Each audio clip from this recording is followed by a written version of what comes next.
சகல அந்தர தேவதற்கும் நானே அதிபன். ஓ, நீதான் அதிபதி. ஆமா, சரிங்க. அப்படிப்பட்ட தலைவனாகி என்னுடைய பெயரோ 32 படி சிம்மாசனம் வந்து கொண்டு தெய்வலோகம் பொன்னுலோகம் அமராவதி சொல்லக்கூடிய சொற்குலோகம் உலகையும் கட்டி ஆண்டு வரக்கூடிய என்னுடைய பெயர் தான் தேவ கோமான் தேவேந்திர மன்னன்.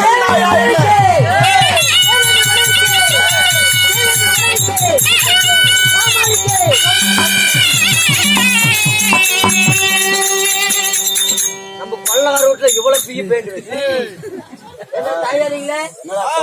ஜெயந்த பொடி முழக்கம் பண்றா என்றால் என்ன அப்படி புடிங்க புடிங்க விடுற? தப்பா நினைக்காதீங்க.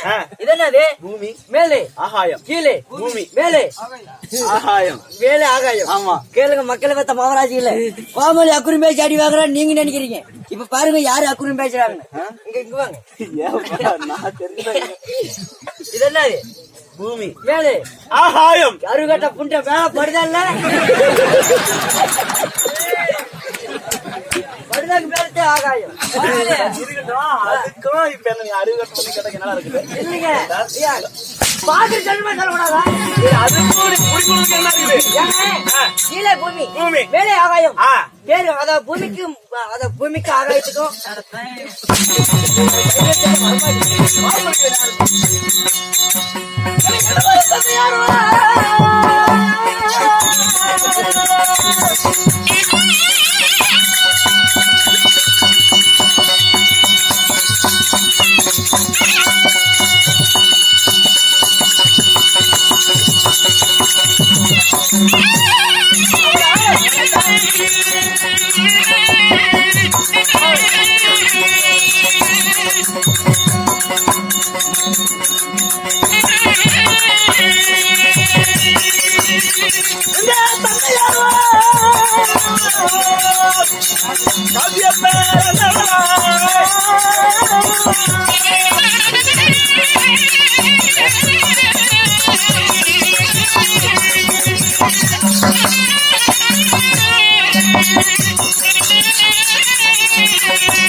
மகாராஜா கவலா எப்படிங்க? அப்படி நான் தலைவனாக இருந்த மதிலும் என்னையும் ஒரு பெற்றிருக்க வேண்டுமே. அப்படி என்னை பெற்றெடுத்த மாதா பிதாயா அன்பா என்ன மனமனத்தை சேலையை தண்ணிட்டு நல்லா வேகுது.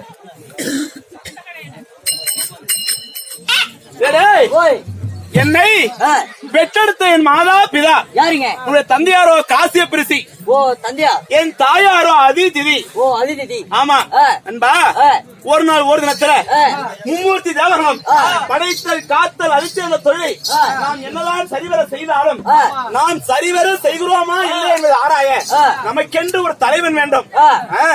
தலைவன் இல்லாத படை தவிடுபடியாகுமா அப்படி என்று சொல்லி நமக்கென்று ஒரு தலைவன் வேண்டும் என்பதற்காக தவறு சிறிலே சிறந்தவராகிய இன்னும் காசியப்ப மகாமுனிவர் அழைத்து வந்தார்கள்.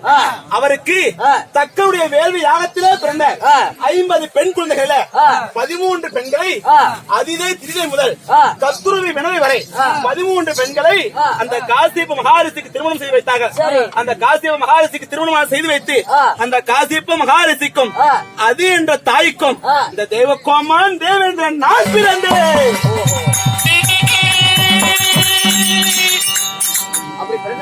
அப்படி பிறந்து அன்பா அப்படி நான் பிறந்த உடனே என்னை எதற்காக பிறக்க வைத்தீர் என்று கேட்டதற்கு இந்த மும்மூர்த்தி தேவலுக்கும் நீயே தரனாக இருக்கிறதற்காக என்னை படைக்க வைத்து அன்பா அன்று ஒரு நாள் தேவாதி தேவர்களும் அசுராதி வர்க்கமெல்லாம் ஒன்றாக சேர்ந்து தேவ அமிர்தமாக கலைந்தார்கள். மந்திரிகளை மத்தாகவும் திரு பாற்களை பால் சட்டியாகவும் சந்திரனை தூணாக நிறுத்தி ஆதி சேத்திரன் சொல்லக்கூடிய பாம்பை அணைக்கீராக பூட்டி தேவர்கள் ஒருவரும் அசுராதி வர்க்கம் அருவரும் நின்று தேவாமிர்தம் கலைந்தார்கள். அந்த பார்க்கடலை கடைய கடைய அந்த பார்க்கடலிலே இருந்து என்னென்ன பிறந்தது கற்பக விருட்சம் காமதேனு பசு பூச்சக்கரை வெள்ளை பட்டத்து யானை பாரிஜாதமார் வெஞ்சாவரம் என்று சொல்லக்கூடிய அனைத்து விதமான சகல விதமான பொருட்களும் பிறக்க அதிலே 60,000 பெண்களும் பிறந்தார்கள். அப்படி பெண்கள் நான் பிறக்க பொழுது அன்பா இவையெல்லாம் யாருக்கு தகும் என்று ஆராய்ந்து இந்த 32 மணி சிம்மானத்தையும் அந்த பார்க்கடலே பிறந்த அனைத்து பொருட்களையும் இந்த தேவகோமான் தேவேந்திர மன்னனுக்கே கொடுத்துள்ளதாக அப்படி கொடுத்து எனக்கென்று ஒரு பெண்ணை திருமணம் செய்து வைத்தார்கள். ஆமாப்பா நானும் கல்யாணம் பண்ணிட்டேன். நீங்களா கல்யாணம் பண்ணிட்டீங்க? நானும் பட்டிக்காரன் பொண்ணு தேடிக்கிறேன். பொட்டிக்காரன் பொண்ணு தேடுறீங்களா? நம்ம 2 பேரும் தானே பொண்ணு தேடுறோம். 2 பேருமே தானே பொண்ணு தருவோம் இல்லையா?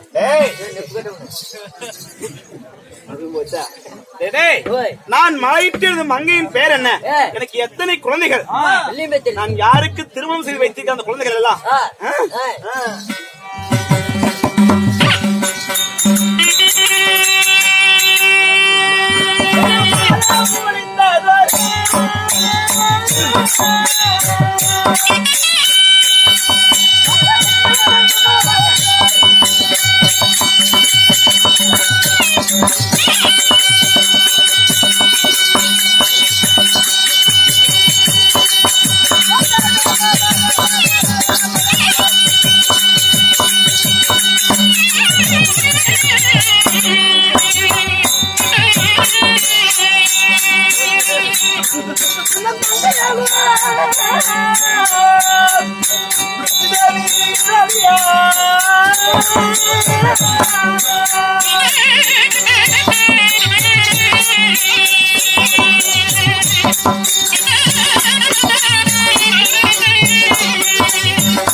இப்படி 10 பேர் சூழ்நிலை பச்சை பந்தலே தேவா தேவர்களும் மும்மூர்த்தி தேவன் சகாதேவன் சூழ்நிற்கும் மாபெரும் சபையிலே நான் தொட்டு தாலி கட்டிய என்னுடைய மனைவியின் பெயரோ சசி தேவி என்று சொல்லக்கூடிய இந்திராணி என்ற பெண்ணை நான் திருமணம் செய்தேன்.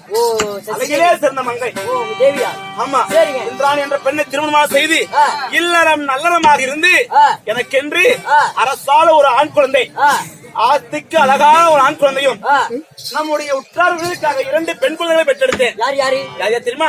உன்னுடைய மகனுடைய பெயரோ ஜெயேந்திரன் சொல்லக்கூடிய சித்திரசேனன் ஒரு மகன். சரி. என்னுடைய மக்கள் பெண் மக்களோ 2 பேர். யார் யார்? தெய்வ யானை மந்திரமாலை. ஓ, தெய்வ யானை. ஆமா, தெய்வ யானையை அந்த முருக கடவுளுக்கு திருமணம் செய்து வைத்திருக்கிறேன். மந்திரமாலையே நேற்றுதான் கல்யாணம் நடந்திருக்குது. ஓ, நேற்றுதான். ஆமா.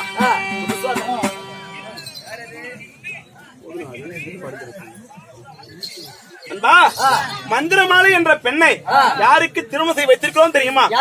இன்னும் சிவனுடைய மகனாகிய அந்த ருத்ரனுக்கு மகனாக பிறந்த அக்னியிலே பிறந்த அதிவீர ருத்ர வன்னியனுக்கு திருமணம் செய்து வைத்திருக்கிறோம் மகளை.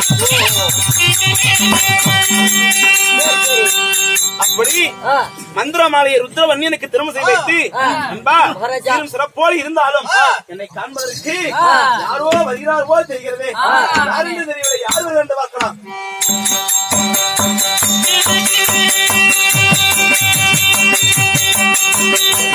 யாரே நம்மள கூப்பிடுறாங்க. அப்படியே இருக்க வேளையில் இந்த கதை இப்படியே இருக்கு. இதே வேளையில் கைலங்கிரிய பொறுப்பிட மாண்டு வரக்கூடிய 2011 நேற்று மணிக்கு எம்பெருமாள் சிவபெருமாள் சபை தருப்பார். அவரால் மட்டும்